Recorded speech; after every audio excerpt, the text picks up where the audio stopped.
Hi,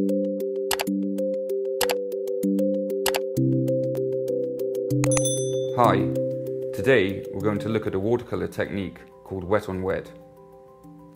For many artists, as in the work of Emil Nold, working on a wet surface lets the colour move around and for the colours to mix on the paper.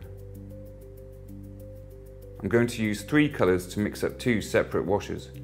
The first is pure cadmium yellow. I'm mixing with just a touch of alizarin to dull the brightness of the cadmium in a clear glass, so I can see the opacity of the paint as well as making sure it's evenly dispersed.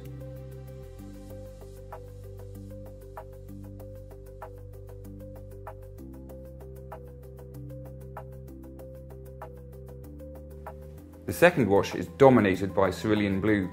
It's a lovely granular colour to use wet on wet. I've added some alizarin crimson to make it into a light purple, so roughly 80% cerulean and 20% alizarin.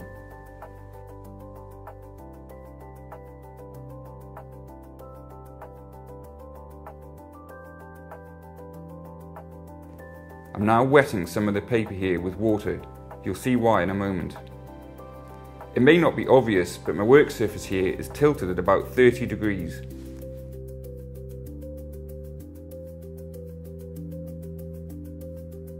So this is the lightest wash.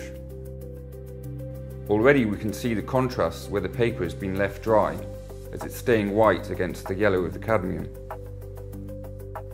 Now I'm adding the purple. Initially the colours look very naive, but watch this as they slowly mix and separate on the paper. The alizarin, through basic chromatography, separates from the cerulean, leaving the pink of the alizarin behind.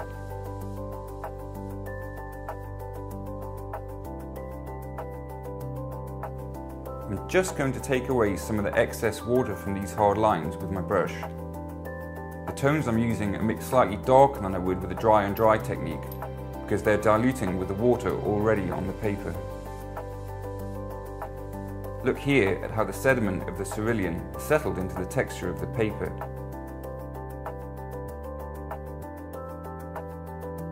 And here, where the alizarin and the cerulean have separated from each other. Also areas here where the yellow and blue have made green. I hope you've enjoyed seeing how using colours on wet paper, and by playing with the tilt of the paper, you can achieve some interesting results.